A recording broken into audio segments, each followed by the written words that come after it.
1 है, ये 2 है और ये 3 है, तीनों कार्बोकेटायन है। तीनों को स्टेबिलिटी के इंक्रीजिंग या डिक्रीजिंग ऑर्डर में सजाओ। स्टेबिलिटी के ऑर्डर में सजाइए।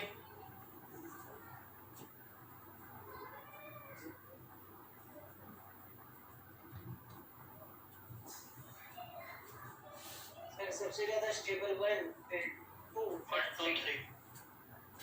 1 क्यों बोला? 3 डिग्री। ये कितना है और ये कितना आ गया? तो ये एक एक्सेप्शनल क्वेश्चन है, इसके लिए ध्यान रखिएगा। जब कभी भी बाईसाइक्लो कंपाउंड हो, बाईसाइक्लो कंपाउंड समझ में आता है? बाईसाइक्लो कंपाउंड किसको कहते हैं? Yes sir. बाईसाइक्लो कंपाउंड पे अगर इस टर्मिनल पे प्लस है तो 3 डिग्री के साथ यहाँ पे हाई एंगल स्ट्रेन होता है, angle strain, high angle strain होगा। तो याद रखना कि ये लीस्ट स्टेबल है, लीस्ट स्टेबल कैटेगरी में आएगा, मोर स्टेबल नहीं, लीस्ट स्टेबल। अगर यहाँ पे ब्रिज कार्बन पे प्लस है तो वहां पे वेरी हाई एंगल स्ट्रेन होने की वजह से वो लीस्ट स्टेबल होता है। सो रिमेंबर दैट कि 1 लीस्ट है, उसके बाद फिर 3 है और सबसे ज्यादा 2 है। Even this is 3 degree carbocation but due to high angle strain, बहुत ज्यादा एंगल स्ट्रेन होने की वजह से इट इज लीस्ट स्टेबल, वो लीस्ट स्टेबल होता है। क्लियर हुआ? तो ध्यान रखो, एक्सेप्शंस ऑलवेज एक इंपॉर्टेंट क्वेश्चन की तरह होता है। तो यहाँ 3 डिग्री सबसे कम स्टेबल। कब काम आएगा? जब आपके पास बाईसाइक्लो कंपाउंड होगा, बाईसाइक्लो। ठीक है, नोट कीजिए इसको भी। आज के क्लास में हम लोग कार्बन आयन का स्टेबिलिटी डिस्कस करेंगे, उसके बाद कार्बीन होगा फिर एक बेंजाइन आएगा। तीनों को एक एक करके देखते हैं, खत्म करते हैं थोड़ा ध्यान से।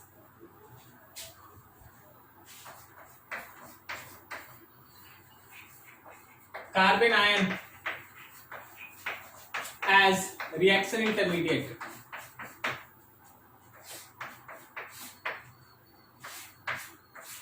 बेसिकली कार्बन हाइड्रोजन के साथ मौजूद होगा।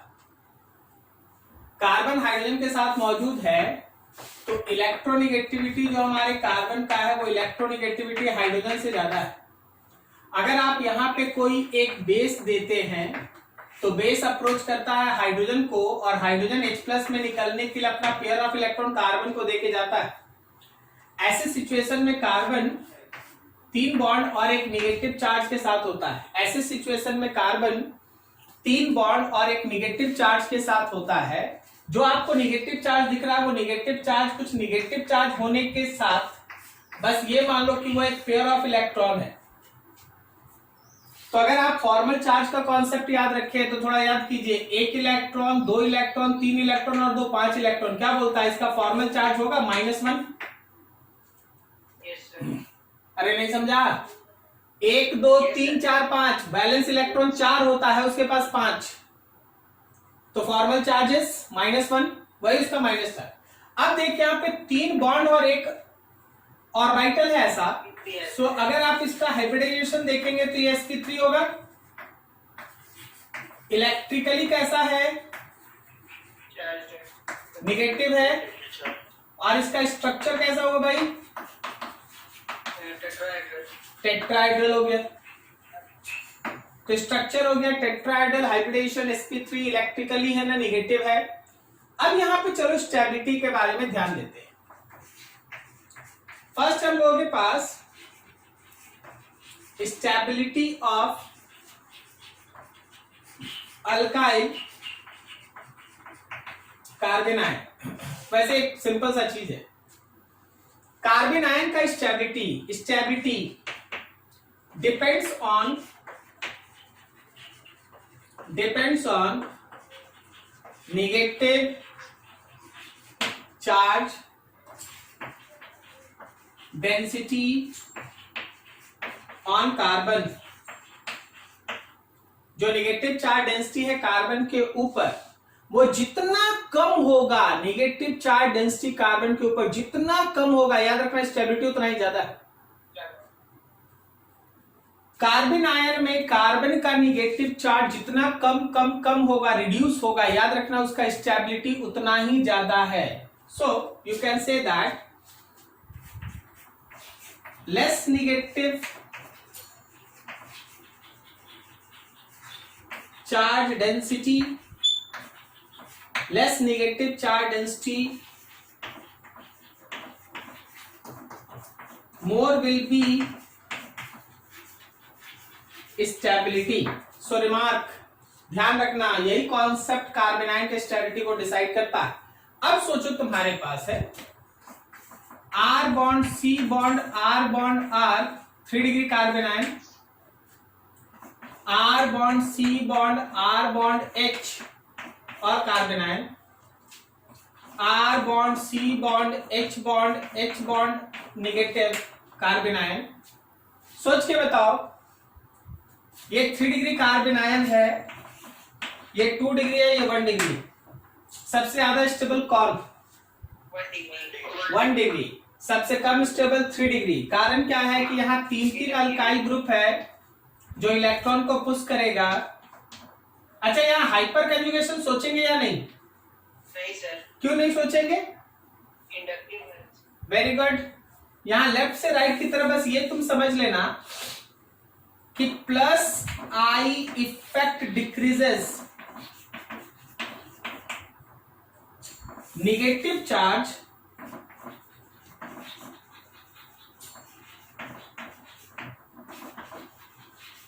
On carbon decreases, so stability increases, stability बढ़ता है। सबसे ज्यादा स्टेबल हम लोगों के पास 1 डिग्री, 3 डिग्री से ज्यादा स्टेबल 2 डिग्री, 2 डिग्री से ज्यादा स्टेबल 1 डिग्री। ठीक है, इसके अलावा और कहीं कोई बदलाव नहीं होता। मतलब ये है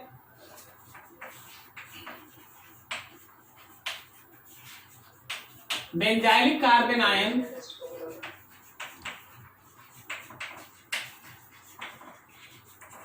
is more stable. Benzylic carbon ion is more stable due to resonance. Resonance की वजह से बेंजाइलिक कार्बन आयन का स्टेबिलिटी ज्यादा है। जरा गौर करो, उसको भी देख लो आप।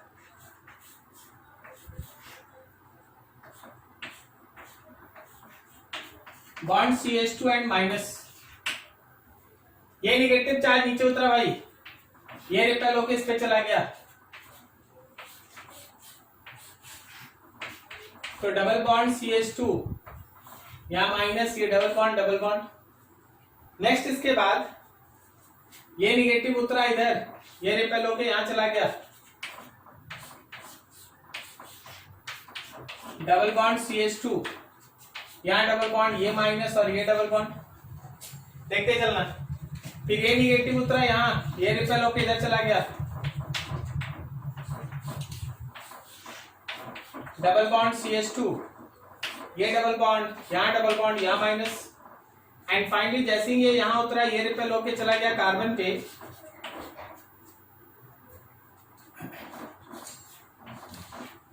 ये रहा CH2 माइनस, यहाँ पे डबल बॉन्ड, ये double bond.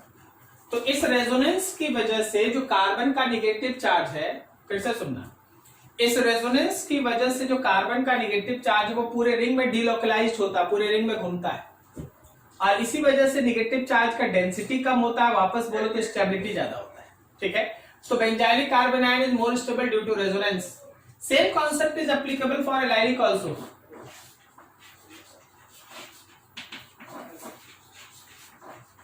Allylic carbanion is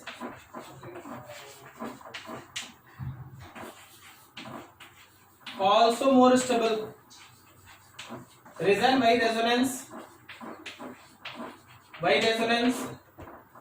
तो तुम्हारे पास है CH2 double bond CH bond CH2 and there is negative, ये नेगेटिव उतरा इधर, ये रिपेल होके चला गया यहाँ, so CH2 bond CH double bond CH2 यहाँ पे आया माइनस। रेजोनेंस की वजह से एलाइलिक का स्टेबिलिटी जो है वो ज्यादा है। एंड लास्ट वन विनाइलिक, क्या बोलता है कैसा होना चाहिए? Least stable vinylic carbanion is least stable, ये लीस्ट स्टेबल कैटेगरी में है आपके पास। And same due to angle strength,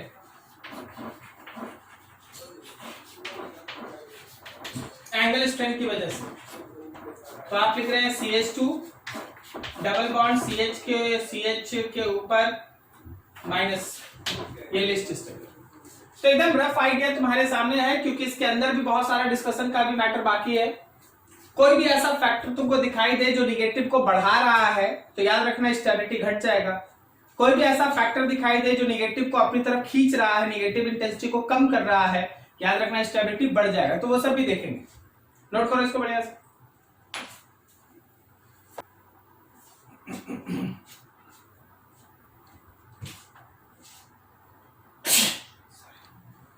चलो जी देखो, अब एग्जांपल्स पे कुछ काम। तुम्हारे सामने लिखा हुआ है CH3 bond C bond, CH3 bond CH3, यहाँ पे एक माइनस है, और तुम्हारे सामने लिखा हुआ CD3 C bond CD3 bond CD3, यहाँ पे माइनस है। सोच के बताओ 1 और 2 में which one is more stable and why? First वाला क्यों ज्यादा स्टेबल? सही लिखे? So stability 1 is greater than 2.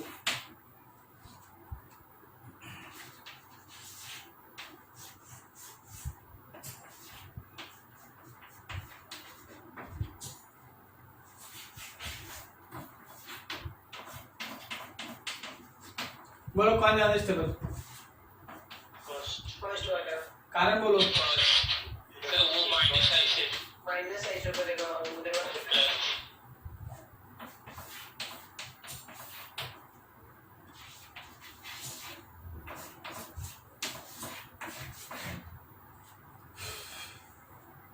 ध्यान से देखना और समझना, ठीक है।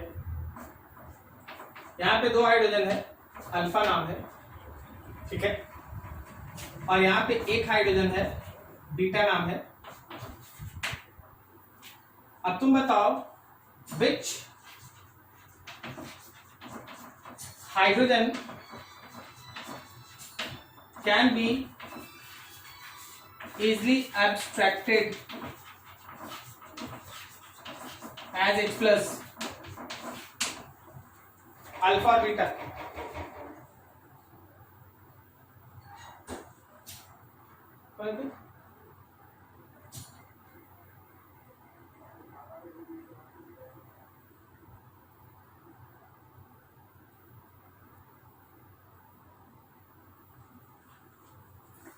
बोलो जी। Sir alpha. कारण बोलो। सर काहे कि वहां पे जब कार्बन आयन बनेगा सर वो 2 डिग्री का रहेगा और बीटा वाला 3 डिग्री का रहेगा, बिल्कुल सही। तो अगर पहचाना जाए तो अल्फा वाला is more easily abstracted, okay, क्योंकि अल्फा वाला अगर निकलेगा तो 2 डिग्री कार्बन आयन बनेगा और बीटा वाला निकलेगा तो 3 डिग्री कार्बन आयन बनेगा। कौन ज्यादा स्टेबल है? 2 डिग्री ज्यादा स्टेबल है, इसलिए अल्फा आसानी से हाइड्रोजन H प्लस फॉर्म में निकलेगा, ठीक है। अगला देखो,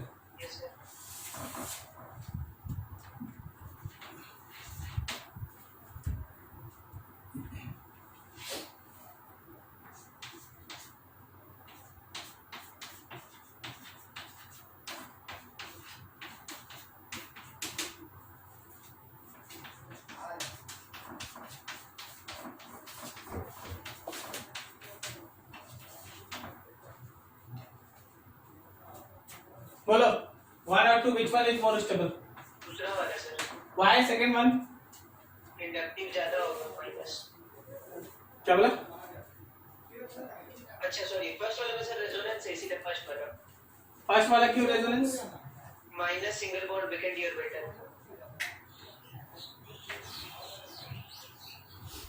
लग तो नहीं रहा। अरे यार 2 को सिंगल बॉन्ड लगातार आ गए, कंजुगेटेड कहाँ है? सॉरी, हाँ यस सर। ये कंजुगेटेड तो है नहीं, हाँ सर। ठीक है ना। तो याद रखिएगा कि यहाँ पे जो आपका आंसर होगा उसका बेसिक रीजन होगा माइनस आई इफेक्ट,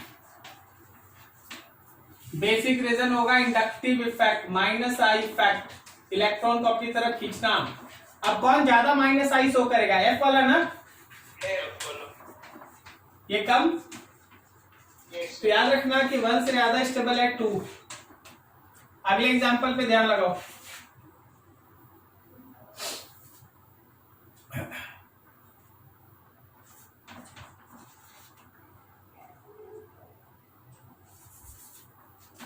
सी के साथ Cl, Cl और Cl यहां माइनस, और सी के साथ FF और यहां माइनस। बोलो which one is more stable, 1 और 2? पहला वाला। क्यों पहला? बिल्कुल सही, रेजोनेंस है। क्यों, कारण क्या कारण है? बैकेंड डी ऑर्बिटल, याद आया? Yes sir. Backend D orbital है Cl के अंदर, रेजोनेंस है, बैकेंड डी ऑर्बिटल है Cl के अंदर, जबकि यहाँ पे बस सिंपल माइनस आई इफेक्ट है। सो 1 इज मोर स्टेबल देन 2। आप लोग ये सब पढ़े हैं जी, क्या आपको ध्यान है? Yes sir. तो चलिए अगला एग्जांपल पे बताइए जरा।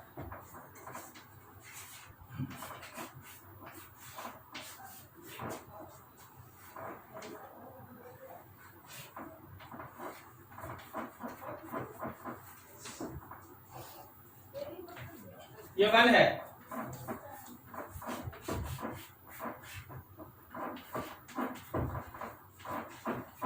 ये 2 है। 1 और 2 में कौन ज्यादा स्टेबल? सेकंड वाला क्यों सेकंड वाला? सर, क्योंकि वो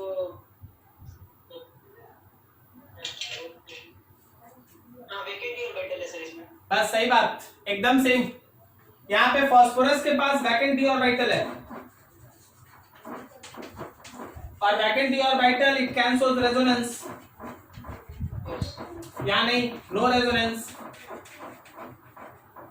सो 2 इज मोर स्टेबल देन 1। तो देख रहे कहाँ का पढ़ा हुआ चीज अब कहाँ काम आ रहा है ना। Yes sir. तो कोई भी चीज पढ़ाई खेल नहीं होता, हर जगह इसका यूज है कहीं ना कहीं, नोट कीजिए। और आगे है बताते।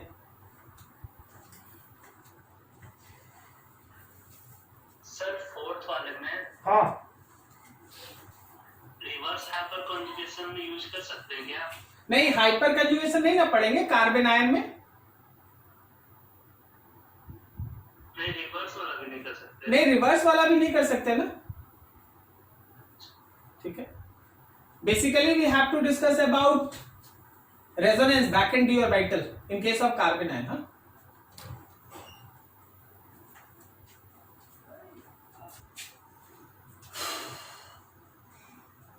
Next example.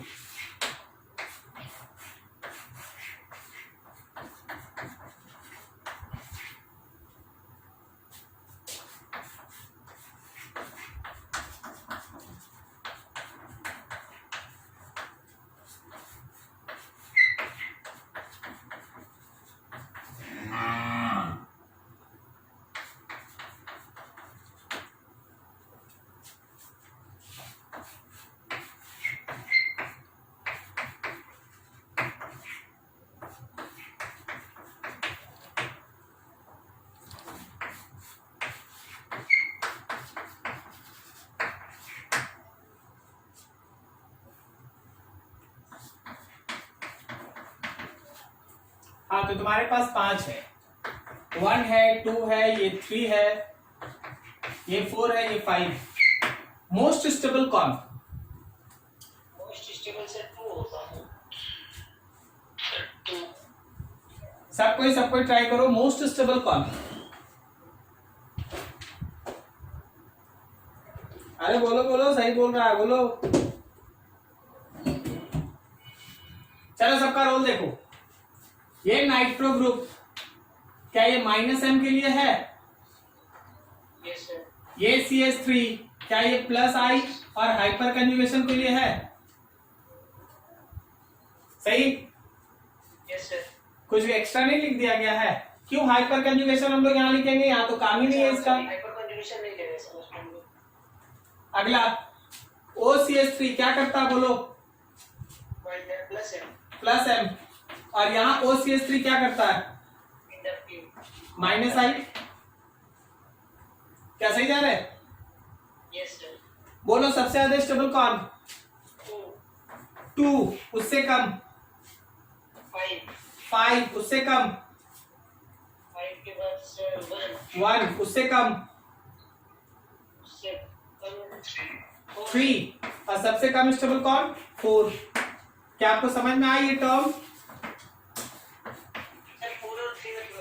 एकदम बता रहे, एकदम बता रहे। देख 4 और 3 में दोनों इलेक्ट्रॉन पुश कर रहा, सही है? यस सर जो ज्यादा पुश करेगा वो कम स्टेबल होगा, तो जो ज्यादा पुश कर रहा है वो कम स्टेबल है, जो कम पुश कर रहा है वो ज्यादा स्टेबल है। यस सर ठीक है समझ में आया सबको? Yes sir yes sir next example.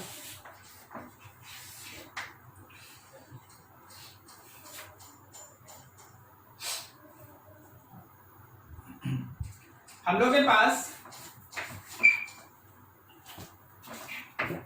पास है यहाँ CH2 माइनस, ये रहा CH3। हम लोग के पास है CH2 minus, CH2 and CH3, ठीक है। हम लोग के पास है CH2 माइनस, चलो सोच के बता दो 1 2 3 which one is most stable?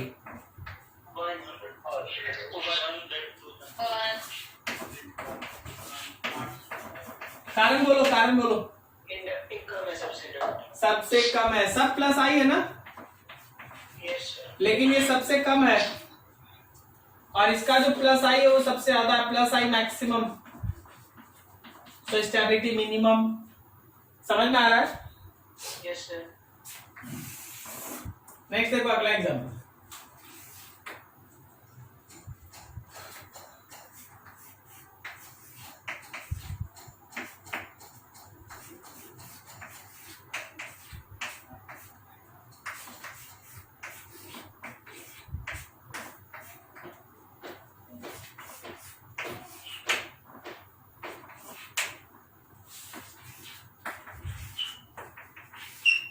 हाँ जी स्टार्ट हो जाओ। सबसे ज्यादा स्टेबल कौन? सबसे अनस्टेबल सर फोर्थ वाला सबको अपना अपना आंसर दो यार।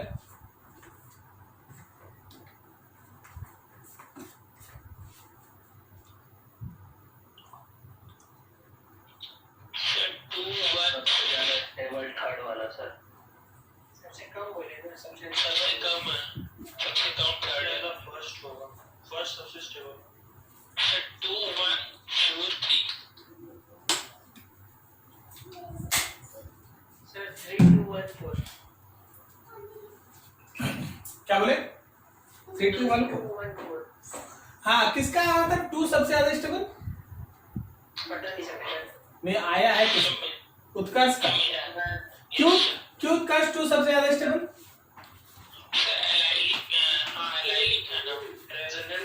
एकदम सही। 2 डिग्री प्लस 2 एलाइलिक। देख एक तो यहां से यहां शिफ्ट होगा और फिर अगले बार में यहां से इधर भी शिफ्ट होगा, सही है ना? उसके बाद ये 2 degree plus allylic.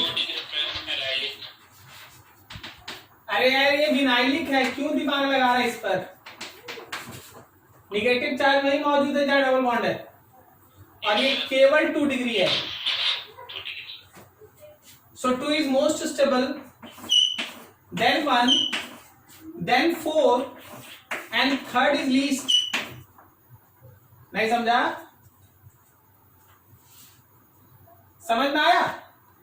Yes sir अरे तो लिखने के बाद क्यों समझ रहा है यार, पहले समझ। रेजोनेंस लगाने लगे थे सर इसीलिए गड़बड़ आया।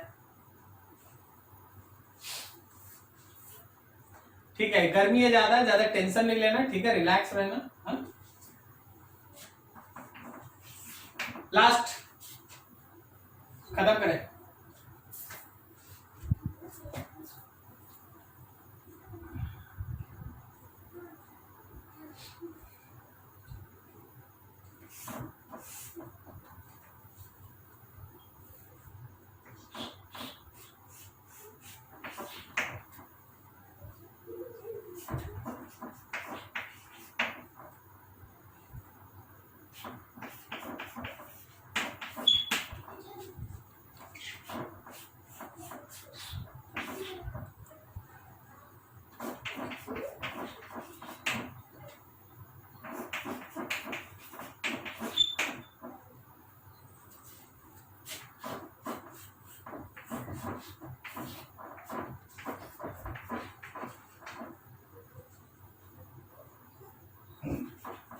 NO2 नहीं है, CH3 है, और यहाँ भी CH3, CH2 माइनस है,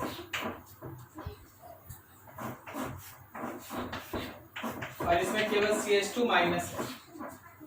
तो देखो जी माइनस बहुत जगह है, A साइट है, B साइट है, C साइट है, और ये D साइट है।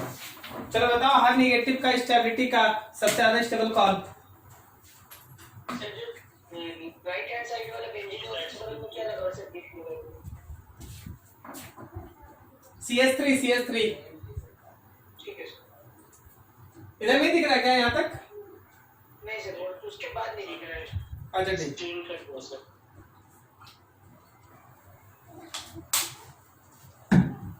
सबसे ज्यादा BACD।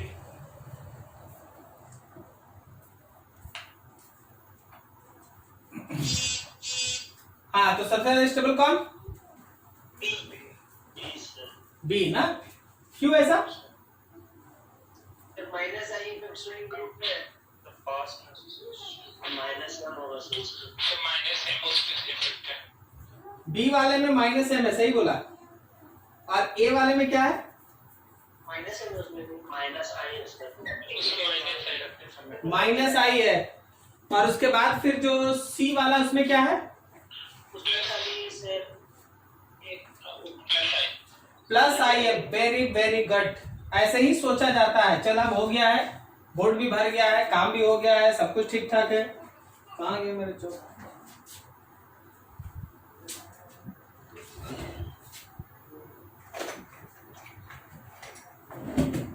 देखो उमंग बाबू जरा ध्यान दीजिए कि ये जो CH2 है ना उसके बगल वाले पे NO2 है, तो यहाँ पे ये माइनस M है, और यहां जहां CH2 है उसमें एक कार्बन छोड़ के NO2 है, तो यहाँ पे माइनस I है। दोनों में अंतर समझ में आया? Yes sir. सबको आया? Yes sir. और CH3 है तो ये प्लस I है। तो ऑब्वियसली स्टेबिलिटी देखेंगे तो B सबसे ज्यादा, उससे कम A, उसके बाद D, और सबसे कम कौन? C। क्या क्लियर है? Yes sir. चलो नोट करो, खत्म करो। कार्बन आयन खत्म।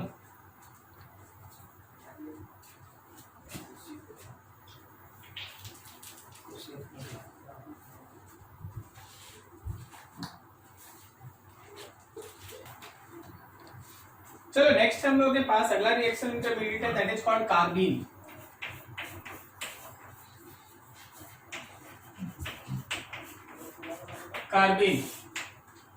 कार्बन का एक ऐसा रिएक्शन इंटरमीडिएट जिसमें कार्बन 2 बॉन्ड बनाए और एक पेयर ऑफ इलेक्ट्रॉन इसके पास हो। कार्बन 2 बॉन्ड बनाता है और एक पेयर ऑफ इलेक्ट्रॉन रखता है, उसी को हम लोग कहते हैं कार्बीन। कार्बीन हमेशा कार्बन का एक ऐसा रिएक्शन इंटरमीडिएट होता है जिसमें कार्बन 2 बॉन्ड भी बनाएगा और एक पेयर ऑफ इलेक्ट्रॉन भी होगा। अब जरा देख के बताओ कि ये इलेक्ट्रॉन रिच स्पीसीज है कि इलेक्ट्रॉन डिफिशिएंट? डिफिशिएंट है सर। इलेक्ट्रॉन डिफिशिएंट नहीं, इलेक्ट्रॉन डिफिशिएंट। इलेक्ट्रॉन डिफिशिएंट हम दिखा देते हैं। आप लोन पेयर देख रहे हैं ना, एक्चुअली आप काउंट कीजिए, इसके पास 6 इलेक्ट्रॉन है। Yes sir.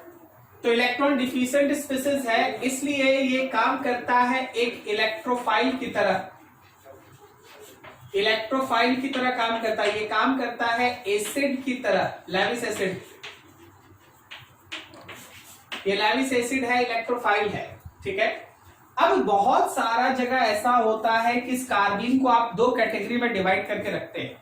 One is called singlet, next one is called triplet. There is 2 types of carbene.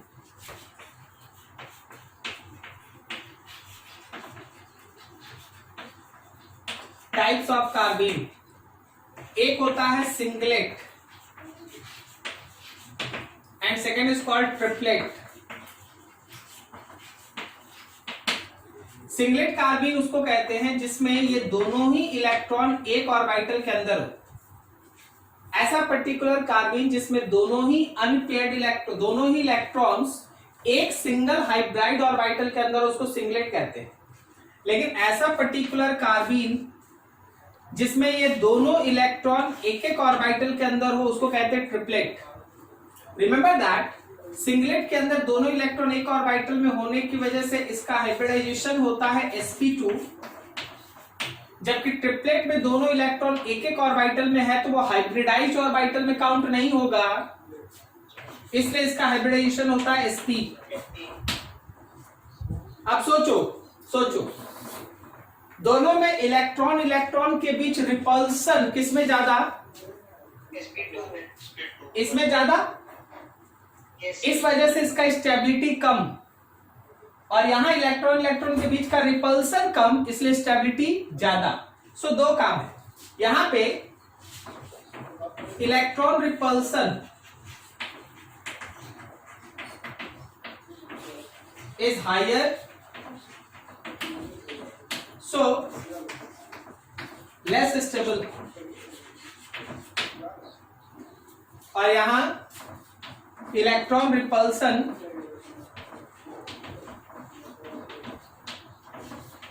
is less, so more stable।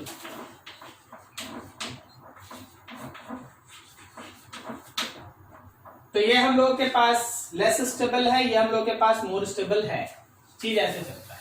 अब यहां से आगे देखो, नेक्स्ट फॉर्मेशन ऑफ कार्बीन। आखिर कार्बीन बनता कैसे?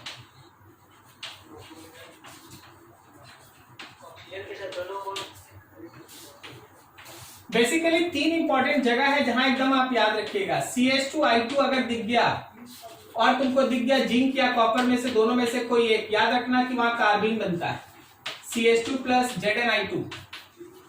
जिंक नहीं तो कार्बन मोनोऑक्साइड, नहीं कॉपर है, कॉपर Cu है। जिंक मेटल या कॉपर, तो याद रखना वहां CH2 बनता है। CH2 कहने का मतलब हो गया कार्बीन, ये कार्बीन बना। इसके अलावा अगर तुम्हारे पास डाईएजोमीथेन है, दिस इज डाईएजोमीथेन, अगर डाईएजोमीथेन है तो in presence of heat it also gives carbene, CH2 dot dot और N2 गैस इज रिलीज्ड, ये भी तुम्हारे पास कार्बीन बनता है। थर्ड देखो, chloroform, H bond C bond 3 Cl in presence of dot butoxide ion, formula CH3 देख होता क्या, ये जो एनायन है, ये जो बेस है एक्चुअली, ये बेस इस हाइड्रोजन पे अटैक करता है, तो हाइड्रोजन से कार्बन ये पेयर ऑफ इलेक्ट्रॉन गेन कर लेता है और उसी इंस्टेंट पे Cl एक पेयर ऑफ इलेक्ट्रॉन लेके हट जाता है। तो तुम्हारे पास इस बार जो बचेगा वो होगा C के साथ 2 को Cl। तो ये तीन रिएजेंट एकदम दिमाग में बैठा लीजिए कि अगर ये रहा कार्बीन बनता है एज ए रिएक्शन इंटरमीडिएट, और उसके बाद फिर कार्बीन का आगे रिएक्शंस होता है कार्बीन। क्या आपको ये तीनों समझ में आया? रिएजेंट पहचानो। आप लोग ऑर्गेनिक में गलती क्या करते हैं, आप लोग रिएक्शन याद करते हैं, आपको रिएजेंट्स याद करना चाहिए। रिएजेंट्स की ये रिएजेंट क्या करेगा, ये रिएजेंट क्या करेगा, ये रिएजेंट क्या करेगा। ठीक है, अभी देखो हम तुमको एक छोटा सा एग्जांपल दिखाते हैं, हम आपको एक छोटा सा एग्जांपल दिखाते हैं, हम आपको समझा रहे हैं। देखिए, मान लीजिए आपके पास ये एक मॉलिक्यूल है, अब आप इसमें एक बार HCl डालिए और एक बार इसमें CHCl3 in presence of CH3 डालिए।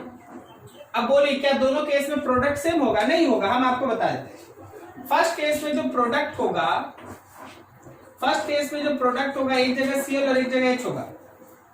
फर्स्ट केस में जो प्रोडक्ट होगा एक जगह Cl और एक जगह H होगा, और सेकंड केस में जो प्रोडक्ट होगा वो ऐसा होगा। अब बोलो, अलग अलग प्रोडक्ट का जो फॉर्मेशन है वो ये थोड़ी ना डिसाइड कर रहा है, डिसाइड कर रहा है यहां। तुम लोग इस पे ध्यान ही नहीं देता। हम बोल रहे हैं कि यार ध्यान रखना कि कार्बन कैसे बनता है। जब अब कोई स्टूडेंट इसको देखे और उसका दिमाग क्लिक कर जाए, उसका दिमाग क्लिक कर रही तो कार्बन बनेगा, तो कार्बन का ना रिएक्शन लगाएगा।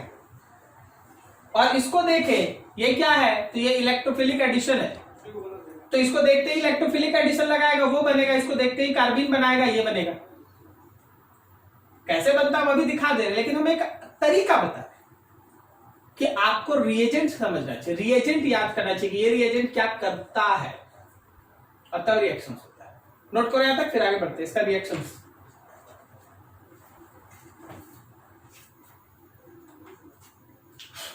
चलो आगे।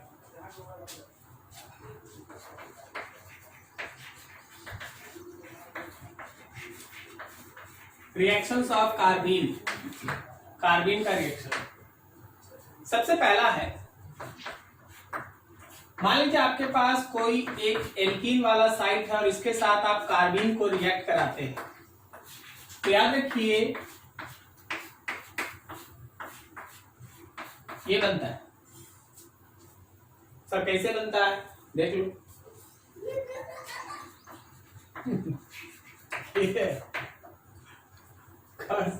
गौर से देखो, R bond CH double bond CH2 मान लो, और हम लोग इसको रिएक्ट करा दे रहे हैं, हम लोग इसको रिएक्ट करा देते किसके साथ, ये कार्बन कैसे बनेगा, अभी हम यहाँ कोई रिएजेंट लिख देंगे, तुम समझ जाना कार्बन बनेगा। अब देख, क्या ये R ग्रुप मौजूद होने से पेयर ऑफ इलेक्ट्रॉन इधर आएगा?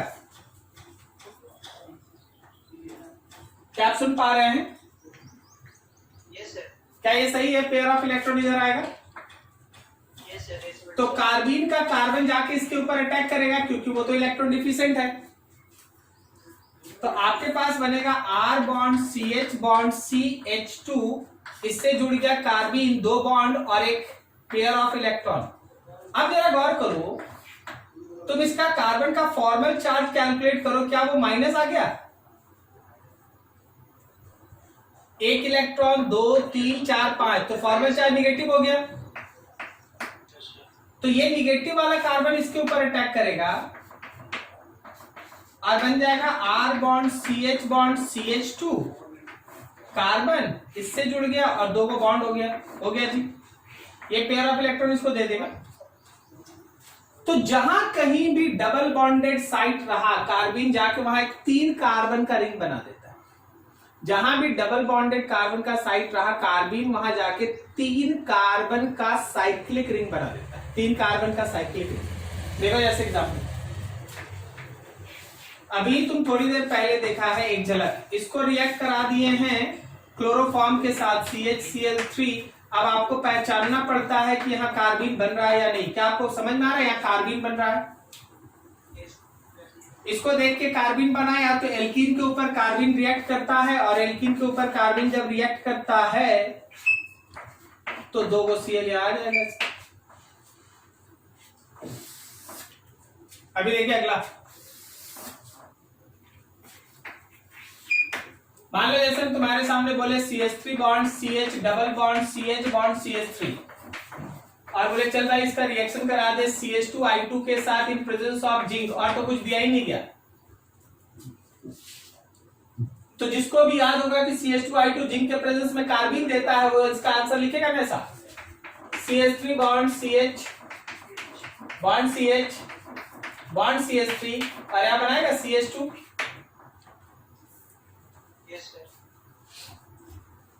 नेक्स्ट एग्जांपल, मान लो जैसे हम तुम्हारे सामने रख दें कि देख भाई हम लोगों के पास कुछ ऐसा है,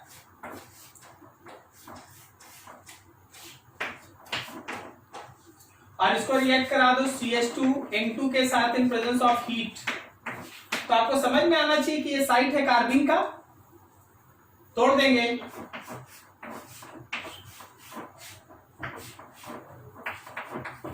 ये आंसर क्या आप समझ पा रहे हैं? तो एल्कीन के साथ अगर आप कार्बन को मौका दीजिएगा तो इस तरह का साइक्लिक रिंग बनाएगा। इसके अलावा छोटा छोटा एक दो और रिएक्शन वो भी कर लेते हैं, नोट करो फटाफट। कभी कभी ये कार्बन CH2 इंसर्शन का भी काम करता है।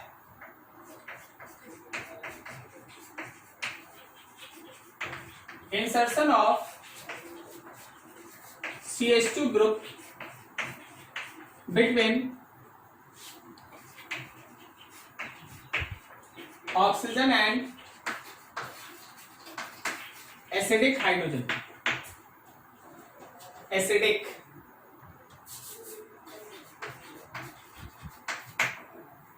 इसका मतलब क्या हुआ उसमें, R bond O bond H, oxygen ये है, एसिडिक हाइड्रोजन ये है, ठीक है। जब आप इसको कार्बीन से रिएक्ट कराते हैं, अब कार्बीन तो हम तुम्हारे सामने ऐसे ही लिखेंगे, समझ जाना कार्बीन बनता है। तो याद रखिएगा कि ये कार्बीन से जो कार्बीन बन के तैयार हुआ है ना, ये जाके यहां बीच में आ जाएगा, ठीक है, बीच में आएगा और हम लोगों के पास प्रोडक्ट की तरह मिलेगा O बॉन्ड CH2 और H, मतलब ओवरऑल ये CH3 है। तो CH2 ये कार्बीन वाला जो ग्रुप है वो ऑक्सीजन और मोस्ट एसिडिक हाइड्रोजन के बीच भी इंसर्ट करता है, insertion of CH2 group between oxygen and acidic hydrogen. Mechanism अगर तुमको समझना है तो वेरी इजी मैकेनिज्म, अगर तुम इसका मैकेनिज्म देखता है तो जो हम लोग का R बॉन्ड OH है, देखिए कार्बन तो बन के तैयार है, वो आप समझ लीजिए। ऑक्सीजन इस पेयर ऑफ इलेक्ट्रॉन को लेगा तो हमारे पास बन जाएगा R बॉन्ड O माइनस और साथ में एक H प्लस। जैसे ही आप कार्बन को मौका दीजिएगा, कार्बन इलेक्ट्रॉन डिफिशिएंट होने की वजह से वो इससे बॉन्ड बनाता है, तो आपके पास बन के तैयार होगा O C H H और एक पेयर ऑफ इलेक्ट्रॉन, और वो पेयर ऑफ इलेक्ट्रॉन उसको निगेटिव करता है, ये निगेटिव करता है, तुरंत वो अपना पेयर ऑफ इलेक्ट्रॉन इस H प्लस को डोनेट करेगा, और जैसे ही वो H प्लस को डोनेट किया आपके पास प्रोडक्ट बन गया C, 2 H पहले से था, 1 H और आ गया। क्या आपको मैकेनिज्म समझ में आया? कहाँ गया सब, सो गया क्या? समझ में आ गया। ओ इसीलिए सन्नाटा छा गया, समझ में आ गया इसीलिए सन्नाटा। तो ऐसा समझ लेना कि ऑक्सीजन और मोस्ट एसिडिक हाइड्रोजन के बीच है ना CH2 ग्रुप इंटर करता है। जैसे अगला एग्जांपल देख, R bond C double bond O bond OH, क्या बोलता है वो कहानी यहां भी तो है। तो जब हम लोग CH2N2 के साथ हीट के प्रेजेंस में रिएक्ट कराएंगे, you get a product like that, Easter carboxylic acid, and mechanism is same, जैसा मैकेनिज्म आप यहां पढ़े वही मैकेनिज्म वहां है। तो अब देखो जरा क्वेश्चन कि मान लो अगर हम तुम्हारे सामने ऐसे बोल दे,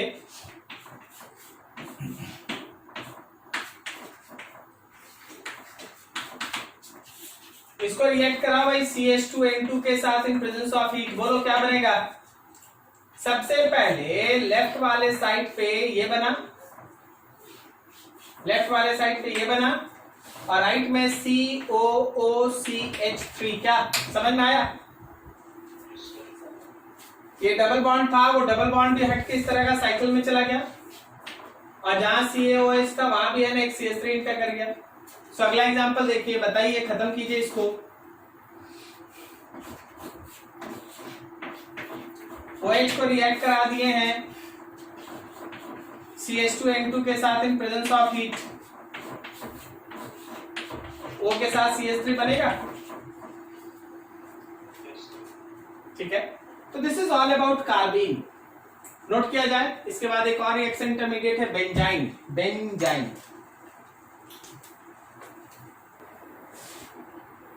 देखिएगा कुछ अनएक्सपेक्टेड थिंग्स आएगा सामने।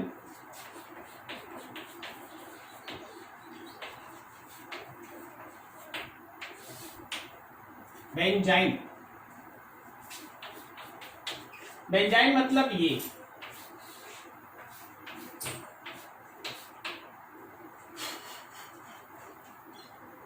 इसी को हम लोग बेंजाइन कहते हैं। यहां पे है ना triple bond, this is called benzene.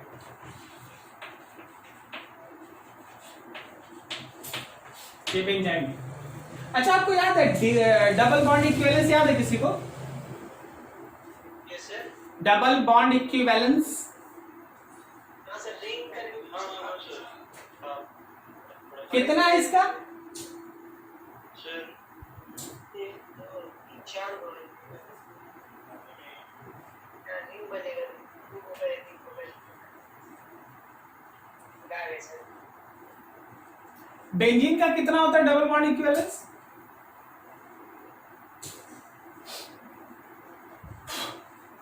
चलो कोई बात, एक डबल बॉन्ड इक्विवेलेंस होता है, एक साइक्लिक रिंग भी एक डबल बॉन्ड इक्विवेलेंस होता है, और एक ट्रिपल बॉन्ड दो डबल बॉन्ड इक्विवेलेंस के बराबर होता है, याद है? Yes sir. तो याद रखना, एक डबल बॉन्ड और दो डबल बॉन्ड, ट्रिपल बॉन्ड मतलब दो डबल बॉन्ड, 4 हो गया, और एक साइक्लिक रिंग 5 हो गया। तो इसका अगर हम लोग डबल बॉन्ड इक्विवेलेंस लेंगे तो ये 5 आएगा, पहला चीज। दूसरा, चलिए जी देख के बताइए इसका हाइब्रिडाइजेशन कितना होना चाहिए? हाइब्रिडाइजेशन sp होना चाहिए, करेक्ट। इसका हाइब्रिडाइजेशन कितना होना चाहिए? sp होना चाहिए। क्यों होना चाहिए sp? बिल्कुल सही, दो ही को सिग्मा बॉन्ड बनाया है। But the problem is that कि अगर तुम sp कर देता है तो स्ट्रक्चर होना चाहिए लीनियर। क्या बोलता है, सही है? लेकिन बताइए किसी भी केस में ये लीनियर होगा, ये सीधा कैसे होगा? सीधा तो हो ही नहीं सकता। सो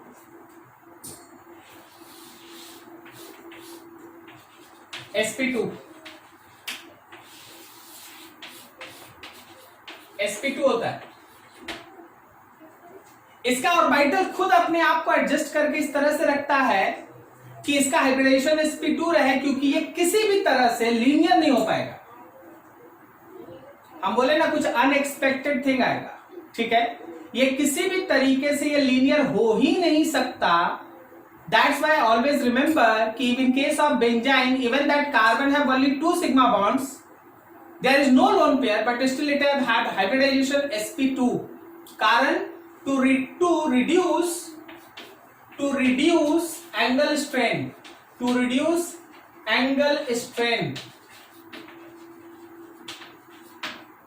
एंगल स्ट्रेन को घटाने के लिए it shows hybridisation sp2 instead of sp के जगह पे ये कौन सा शो करता है? sp2 करता है।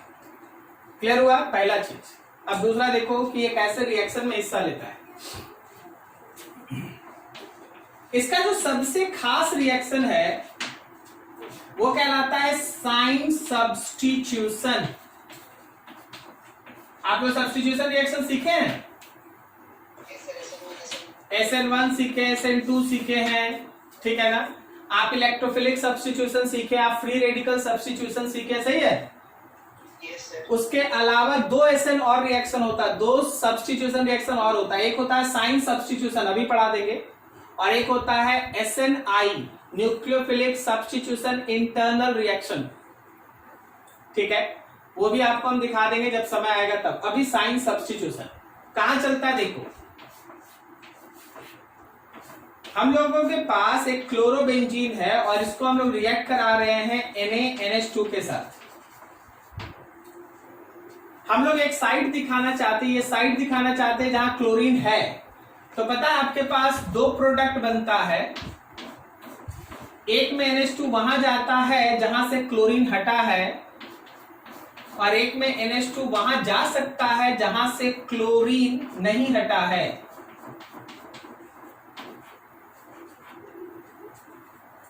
एक में NH2 वहां जाता है जहां Cl हटा है, और एक में NH2 वहां जाता है जहां Cl नहीं हटा है। Cl कहीं और से हटा था, गया दूसरी जगह। इस रिएक्शन को हम लोग साइन सब्स्टिट्यूशन कहते हैं, and you have to remember the mechanism. See that mechanism देखो।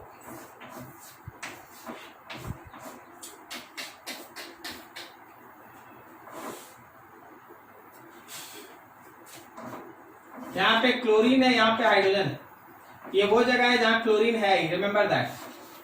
आपके पास है NH2 माइनस, तो देखो NH2 माइनस चला हाइड्रोजन के पास, क्योंकि ये बेस है तो H प्लस पे अटैक करेगा। तो हाइड्रोजन को H प्लस फॉर्म में निकलने के लिए अपना पेयर ऑफ इलेक्ट्रॉन यहां देना होगा। कार्बन 5 बॉन्ड नहीं बना सकता, तुरंत Cl अपना पेयर ऑफ इलेक्ट्रॉन लेके हट जाएगा। सो आपके पास इंटरमीडिएट बन के तैयार हुआ ये। मिला लो भाई, मिला लो सब कोई।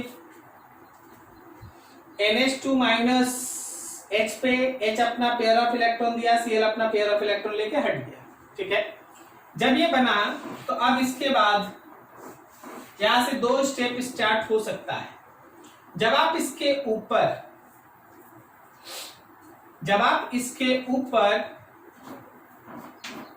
H प्लस को अटैक कराएंगे तो देखिए क्या होगा। ये पेयर ऑफ इलेक्ट्रॉन ऊपर जा सकता है या ये पेयर ऑफ इलेक्ट्रॉन नीचे भी आ सकता है। मान लो ऊपर जाने के पाथ को हम लोग ए पाथ कह दें, तो जैसे ये पेयर ऑफ इलेक्ट्रॉन ऊपर जाएगा, H जाके यहां अटैक करेगा और तुम्हारे पास बनेगा ऐसा, यहां H हो गया और यहां प्लस हो गया ए पाथ से। और अगर हम लोग नीचे वाले को बी पाथ कह दें तो H नीचे जाएगा, H नीचे जाएगा, यहां पे H आ गया और यहां पे आ गया प्लस। क्या सही है? अब देखिए, अगर आप यहां पे वापस आके NH2 माइनस को अटैक करा दें तो यहां पे NH2 जाएगा जो वो साइट नहीं है जहां से Cl हटा था, और अगर आप यहां पे ये वही साइट है जहां से Cl हटा था, और अगर आप यहां पे NH2 का अटैक करा दें तो NH2 वहीं जाएगा जहां से Cl हटा था। सॉरी, ऐसा। This particular reaction is called cine substitution. Cine substitution में आपको बस यही एक रिएक्शन पढ़ना ही है। स्कूल में का कोई मतलब नहीं, कंपटीशन में कोई भी क्वेश्चन है तो वो हाइब्रिडाइजेशन से है या रिएक्शन से है, सामने आपके पास। जब कभी भी हम लोग साइन सब्स्टिट्यूशन डिस्कस करते हैं, क्लोरोबेंजीन का रिएक्शन आप कराते हैं NH2 के साथ, जिसमें benzyne will form as a reaction intermediate. Benzyne will form as reaction intermediate, यही आपका रिएक्शन इंटरमीडिएट की तरह काम करता है। ठीक है, नोट करो बढ़िया से। कहां पे? ये नहीं, ये हम बताए हैं कि Cl कहां है, ठीक है ना। प्लस यहां है, केवल यहां है प्लस, यहां है plus, 2 plus.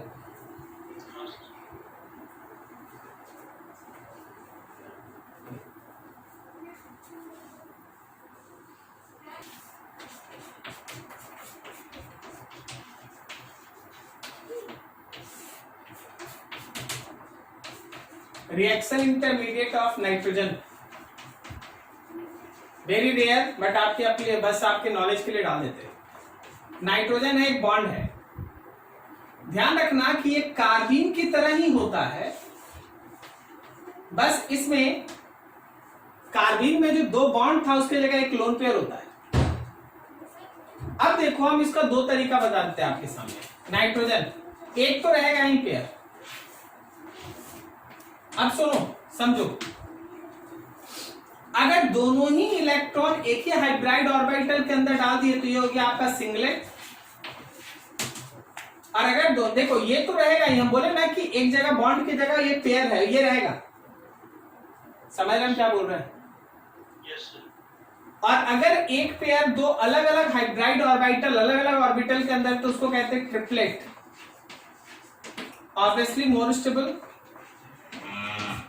obviously more stable, and this is less stable. यही है कार्बन का, नाइट्रोजन का रिएक्शन इंटरमीडिएट, दिस इज नाइट्रीन। हम आपको दोनों में कंपैरिजन दिखा दें। देख, कार्बीन में ये होता है और नाइट्रीन में ये होता है, बस यही अंतर। यहां 2 बॉन्ड है, यहां एक पेयर और एक बॉन्ड है। जैसे यहां एक पेयर है वैसे यहां एक पेयर। क्लियर? और कोई अंतर नहीं होता, बाकी सब सामने। This is called नाइट्रीन।